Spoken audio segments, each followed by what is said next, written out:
ಇವಾಗ 5:15 ಆಯಿತು. ಒಂದು ರೌಂಡ್ ವಾಕಿಂಗ್ ಮಾಡ್ಕೊಂಡು ಬರೋಣ ಅಂತ ಹೊರಟಿದ್ದೀವಿ. ಅಮ್ಮ ವಾಕ್ ಮಾಡ್ತಾ ಇದ್ದಾರೆ ನೋಡಿ. ನಮ್ಮ ಆರುಷಿ ಎಲ್ಲ ಕಟ್ಟಿಗೆನೆಲ್ಲ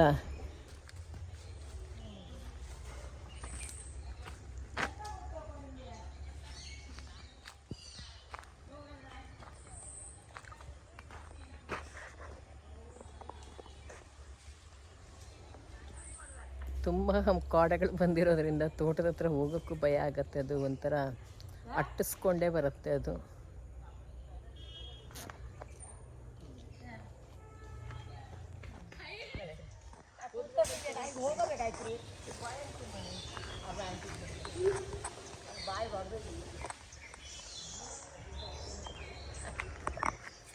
ಮಂಗು ಕಾಡು ಬೇರೆ ಗೋಕ್ ಕೊಡಿತಾ ಇದ್ದು ನೋಡೋದು. ಕಾಡನ್ನು ರಾಶಿ ಒಂದು ಬಾಳೆಹಣ್ಣು ನೋಡುವ ಅಂತ ತಿನ್ನು. ಕಲ್ಲು ಬಾಳೆಹಣ್ಣು. ಅದು ಬಾಳೆಹಣ್ಣ? ಹೌದು. ಬಾರಿ ಜೋರ ಅಂತ ನನಗೆ ಬಾಯಿ ಹೊಡೆದು ಆಯ್ತು ಗೊತ್ತು. ಅಪ್ಪ ಓದ್ತಾಳೆ ಬಾಳೆಹಣ್ಣು ಎಂತ ಹಂಗಿದ್ದೆ. ಬೇಡ ಬೀಜ ಬಾಳೆಹಣ್ಣು ಬೀಜ ಇಪ್ಪದೇ ಬರೀ ಬೀಜ. ಇದು ರಾಶಿ ಒಳ್ಳೇದಡ ಆರೋಗ್ಯಕ್ಕೆ. ನೀವು ತಿನ್ನು ರುಚಿ ಇದು. ಬಾಳೆಹಣ್ಣಿಗೆ ಯಾವ್ದೋ ಬೀಜ ಇರ್ತಿಲ್ಲ.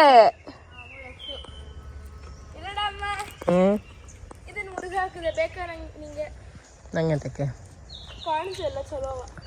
ನಂಗೆ ಬೇಡ. ಹೌದು ಅದು ಬೆದ್ರುದು ಬೆದ್ರ ಹಂಗೆ. ಎಷ್ಟು ನಾವು ನೀವು ಹಕ್ಕಿಗೆ ಹೋಗ್ತಿದ್ ನೋಡು.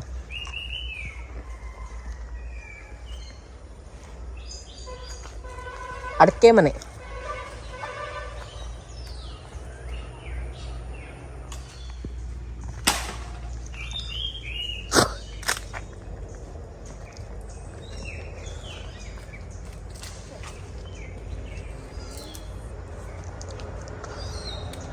ಹೌದು ಋಷಿ ಬಾ ಇಲ್ಲಿ.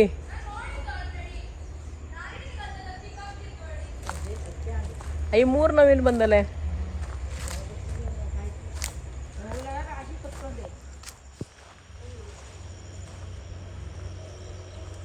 ಗಂಡು ನವಿಲು ಇದ್ದು 3.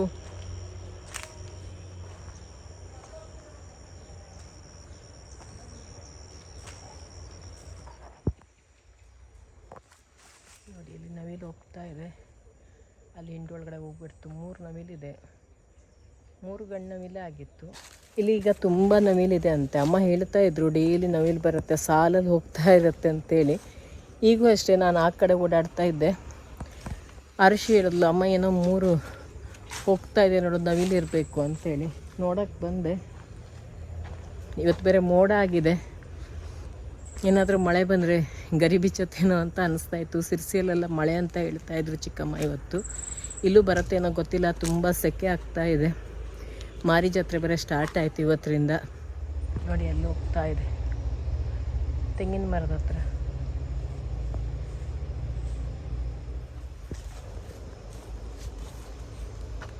ತೋಟದಲ್ಲಿ ಓಡಾಡೋದಕ್ಕೆ ಒಂಥರ ಖುಷಿ ಆಗುತ್ತೆ. ಅದರಲ್ಲೂ ಈವ್ನಿಂಗ್ ಟೈಮಲ್ಲಂತೂ ಒಳ್ಳೆ ವಾತಾವರಣ.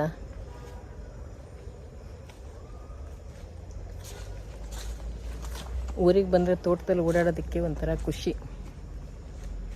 ಇಲ್ಲೆಲ್ಲ ನೋಡಿ ಹಾಳೆಲ್ಲ ಕಡ್ದು ಹಾಕ್ತಾ ಇದ್ದಾರೆ ಅಪ್ಪ. ಹಿಂದ್ಗಡೆ ಇದ್ದಾರೆ ಅಪ್ಪ. ಸೊಗೆ ಎಲ್ಲ ಕೊಚ್ಚಾಕ್ತಿದ್ದಾರೆ.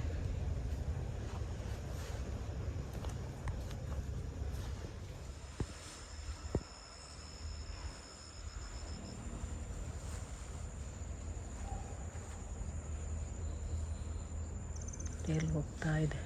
ಒಂದು ದೊಡ್ಡದು, ಒಂದು ಚಿಕ್ಕದು, ಇನ್ನೂ ಚಿಕ್ಕದು. 3 ಗಂಡೆ. 3ಕ್ಕೂ ತಲೆ ಮೇಲೆ ಜುಟ್ಟಿದೆ.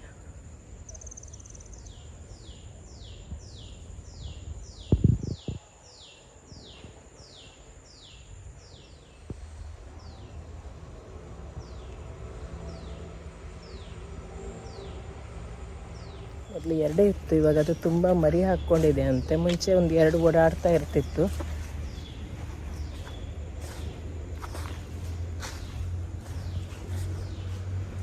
ತುಂಬ ಸೆಕೆ ಮಾತ್ರ ಇವಾಗ ಇಲ್ಲಿ. ಚಳಿಗಾಲ ಮುಗಿದು ಸೆಕೆಗಾಲ ಈಗಷ್ಟೇ ಸ್ಟಾರ್ಟ್ ಆಗಿದೆ. ಆದರೂ ಕೂಡ ತುಂಬ ಸೆಕೆ ಆಗ್ತಾ ಇದೆ.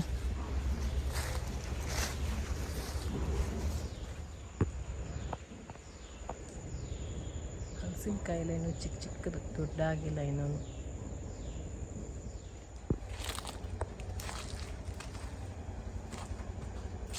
ತೋಟ ಎಲ್ಲ ಕ್ಲೀನ್ ಮಾಡಿಸಿಟ್ಟಿದ್ದಾರೆ ಅಪ್ಪ. ಓಡಾಡೋದಕ್ಕೊಂಥರ ಚೆನ್ನಾಗಿರುತ್ತೆ. ಇಲ್ಲೆಲ್ಲ ಮರದ ಬುಡಕ್ಕೆಲ್ಲ ಗೊಬ್ಬರ ಹಾಕ್ಬಿಟ್ಟು ನೋಡಿ, ಇಲ್ಲೆಲ್ಲ ಸೊಗೆ ಕೊಚ್ಚಿ ಹಾಕಿಟ್ಟಿದ್ದಾರೆ ಎಲ್ಲ ಕಡೆ.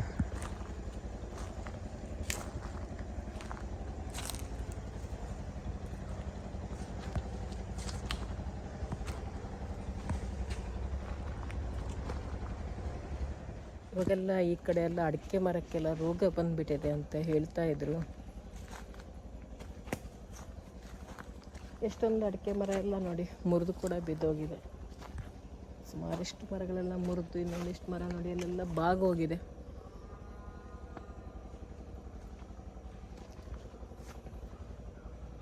ಎಲೆ ಎಲ್ಲ ಒಂಥರ ಹಣ್ಣಣ್ಣಾಗಿ ಕಲರ್ ಚೇಂಜ್ ಆಗ್ತಿರೋ ಮರಕ್ಕೆಲ್ಲ ರೋಗ ಬಂದಿದೆ ಅಂತೆ.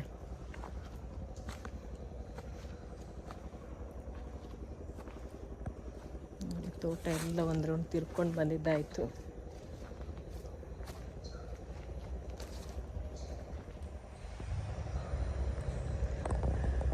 ಕೊನೆ ಎಲ್ಲ ಕೊಯ್ದಾಗೋಗಿದೆ, ಯಾವ ಮರದಲ್ಲೂ ಕೊನೆ ಇಲ್ಲ ಇವಾಗ ಅಡಿಕೆ ಕೊನೆ.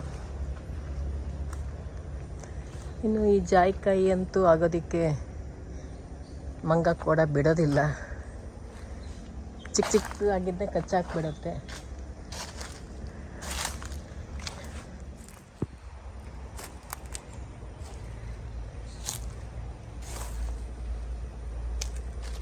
ತೋಟದಲ್ಲಿ ನೋಡಿ ಕೂತ್ಕೊಳ್ಳೋದಕ್ಕೆಲ್ಲ ಒಳ್ಳೊಳ್ಳೆ ಸೀಟ್ ಇಟ್ಟಿದ್ದಾರೆ. ಇವಾಗ ಸಂಜೆ ಆಗ್ತಾ ಇದೆ. ಅಪ್ಪ ತೋಟದಲ್ಲಿ ಏನೋ ಕೆಲಸ ಮಾಡ್ತಾ ಇದ್ದಾರೆ. ಸೊಳ್ಳೆ ಬೇರೆ ತುಂಬ ಇದೆ. ಅಪ್ಪ ಏನೋ ಹೋಗಿದೇನೋ ಕೆಲಸ ಮಾಡ್ತಾ ಇದ್ದಾರೆ ಹಿಂದ್ಗಡೆ.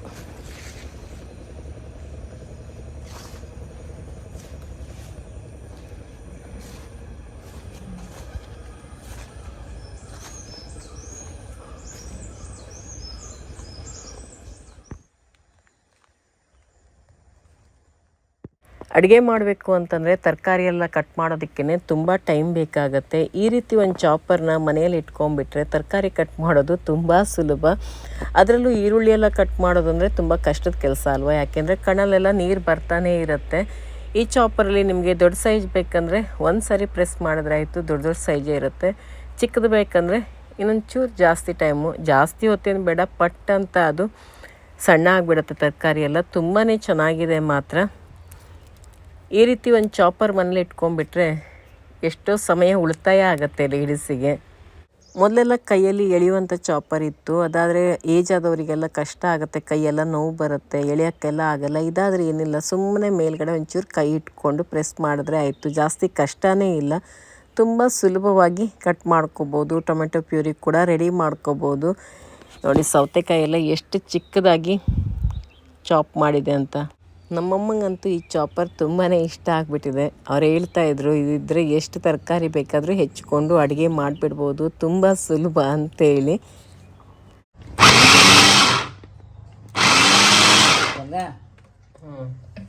ಸಣ್ಣ ಸಾಕೊಂಡಿದೆ, ಜಾಸ್ತಿ ಟೈಮೂ ಬೇಡ. ಇದರಷ್ಟು ಬಿರಿಯಾನಿ ಯಾವ ತರಕಾರಿ ಕೊಟ್ಟರು ನೀ ತಂಗಿ 2 ಕತ್ಮಿ ಕತ್ಮಿ ಅಯ್ಯಪ್ಪ.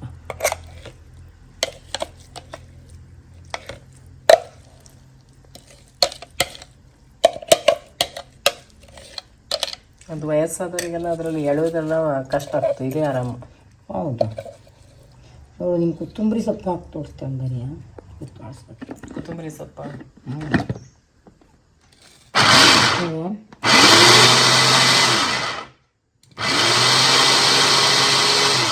ಇನ್ನು ಮೆಂತ್ಯ ಸೊಪ್ಪು ಎಲ್ಲ ಸೊಪ್ಪು ಗೊತ್ತು ಹಿಂಗೆ. ಈಗ ನೋಡು ಪೂರ್ಣ ಕಟ್ಟ ಇರಲಿ. ಇದು ಇಲ್ಲಿ ಮೇಲೆ ತಲೆ ಕಟ್ಟಾಗುತ್ತದೆ ಅಂಥದ್ದು. ಇಲ್ಲೇ ಸಣ್ಣ ಸಿಪ್ಪಿ ಹೋಗುತ್ತೆ ತಂಗಿ. ಇದು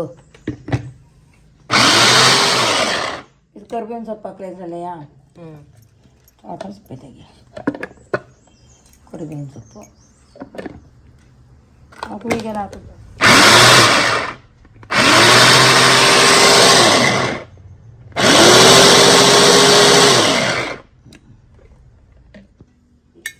ಅದರಲ್ಲಿ ಖಾರ ಹೋಗ್ತು. ಅದರಲ್ಲಿ ತಂದಿದ್ದಾರೆ ಸಣ್ಣ ಕೊಡ್ತೀವಿ. ಕೊಡ್ತೀರಿ ಈರುಳ್ಳಿ ಹಾಕ್ತು ಹಿಂಗೆ. ಹೊಲಡಿ ಆದರೆ ಚಲೋ ಆಗ್ತದ. ಒಳ್ಳೊಡಿ ಆದ್ರೆ ಪಲ್ಯ ಕಾಲ ಚಲೋ ಅಂತ. ಹೌದು, ಚಲೋ ಇದ್ದು ಚಲೋ ಇದ್ದು. ಅವ್ರ ಸಿಪ್ಪೆ ತಕ್ಕೊಡ್ತೀಯಾ? ಇದು ಒಳ್ಳೆ ಯೂಸ್ ಆಗ್ತು ಲೇಡೀಸಿಗೆ. ಚಲೋ ಆಗ್ತದೆ. ಚಾಕು ಟಕ ಟಕ ಟಕ ಟಕ ಕಟ್ ಮಾಡಲಿಲ್ಲ, ಮೆಟ್ಗತಿ ಮೇಲೆ ಕೂತ್ಕ ಕೊಚ್ಚೋಳು ಇಲ್ಲೇ ಆರಾಮಾಗಿ. ಮತ್ತೆ ಆ ಮೊದ್ಲನೇ ಚಾಪರ್ ಥರ ಎಳೆಯೋಳು ಇಲ್ಲ. ಇದು ಮಾತ್ರ ಡೇಂಜರ್. ಇಲ್ಲ ಬ್ಲೇಡು ಶಾರ್ಪು. ಇದರಲ್ಲಿ ಸೊಪ್ಪು ಕೂಡ ಚಿಕ್ಕದಾಗಿ ಕಟ್ ಮಾಡ್ಕೋಬೋದು. ಜೊತೆಗೆ ಒಳ್ಳೆ ಉದುರಾಗಿ ಹುಡಿಯಾಗಿ ಬರುತ್ತಲ್ಲ, ತುಂಬ ಚೆನ್ನಾಗಿರುತ್ತೆ ಪಲ್ಯಕ್ಕೆಲ್ಲ, ಒಗ್ಗರಣೆ ಹಾಕೋದಕ್ಕೆಲ್ಲ. ಅದು ಮುದ್ದೆ ಥರ ಎಲ್ಲ ಆಗಲ್ವಲ್ಲ, ತುಂಬಾ ಚೆನ್ನಾಗಿರುತ್ತೆ. ಇದರಲ್ಲಿ ಈ ರೀತಿ ಕಟ್ ಮಾಡ್ಕೊಂಬಿಟ್ರೆ ಸಲಾಡ್ ಎಲ್ಲ ಮಾಡ್ಕೊಳ್ಳೋದು ತುಂಬ ಸುಲಭ. ಹಲ್ಲಲ್ಲಿ ಜಗ್ಯೋಕ್ಕಾಗಲ್ವಲ್ಲ, ಅಂಥವ್ರಿಗೂ ಕೂಡ ಆರಾಮಾಗಿ ಜಗತ್ತು ತಿನ್ಬೋದು. ತುಂಬ ಚಿಕ್ಕದಾಗಿರುತ್ತಲ್ಲ, ಏಜ್ ಆದವರಿಗೆಲ್ಲ ಹಲ್ಲಲ್ಲಿ ಜಗ್ಯೋದೆಲ್ಲ ಕಷ್ಟ. ದೊಡ್ಡದಾಗಿ ಕಟ್ ಮಾಡಿಕೊಂಡ್ರೆ, ಸಲಾಡೆಲ್ಲ ಮಾಡಿಕೊಂಡ್ರೆ ಈ ರೀತಿ ಚಿಕ್ಕದಾಗಿ ಕಟ್ ಮಾಡ್ಕೊಂಬಿಟ್ರೆ 3-4 ಥರ ತರಕಾರಿನ ಈ ರೀತಿ ಕಟ್ ಮಾಡಿಕೊಂಡು ತಿನ್ನೋದಕ್ಕೂ ಚೆನ್ನಾಗಿರುತ್ತೆ. ಹಸಿಮೆಣಸಿನ್ಕಾಯಿ ಕೂಡ ತುಂಬ ಚಿಕ್ಕದಾಗಿ ಕಟ್ ಮಾಡ್ಕೋಬೋದು ಇದರಲ್ಲಿ. ಇದು ತುಂಬಾ ಶಾರ್ಪಾಗಿರುತ್ತೆ ಬ್ಲೇಡು. ಕೈಗೆಲ್ಲೂ ತಾಗಿಸ್ಕೋಬಾರ್ದು. ನೀಟಾಗಿ ತೆಗೆದು ಅದನ್ನ ಕ್ಲೀನಾಗಿ ವಾಶ್ ಮಾಡಿ ಒಂದು ಸೈಡಲ್ಲಿ ಇಟ್ಕೊಂಡ್ಬಿಡಬೇಕು ಬ್ಲೇಡ್ನ. ಇವತ್ತಿನ ಈ ವ್ಲಾಗ್ ನಿಮ್ಗೆ ಇಷ್ಟ ಆಗಿದ್ದರೆ, ಹೊಸಬರಾಗಿದ್ದರೆ ಸಬ್ಸ್ಕ್ರೈಬ್ ಮಾಡಿ, ಹಾಗೆ ಬೇರೆಯವ್ರ ಜೊತೆ ಕೂಡ ಶೇರ್ ಮಾಡ್ಕೊಳ್ಳಿ. ನಿಮ್ಮ ಅನಿಸಿಕೆ ಅಭಿಪ್ರಾಯವನ್ನು ಕಮೆಂಟಲ್ಲಿ ತಿಳಿಸಿ, ಹಾಗೆ ಒಂದು ಲೈಕ್ ಮಾಡೋದನ್ನು ಮರಿಬೇಡಿ ಸ್ನೇಹಿತರೆ. ಇನ್ನೊಂದು ವ್ಲಾಗ್ ಜೊತೆಗೆ ನಿಮ್ಮನ್ನು ಭೇಟಿ ಆಗ್ತೀನಿ.